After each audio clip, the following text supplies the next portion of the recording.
Koca Fırat vura vura başını, benim anam döve döve döşünü, oy döşünü. Aşar çığlıkları, anacıkları, ağıtlar yükselir mızrağı.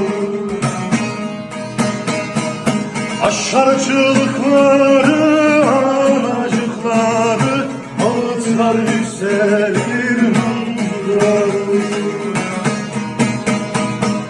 Bendesini açatın şu munzurlarda, yıldızlara uğudum yalnızlık, oy yalnızlık. Başı duman duman muzura doğru yönelmiş gidiyor gök kervan. Başı duman duman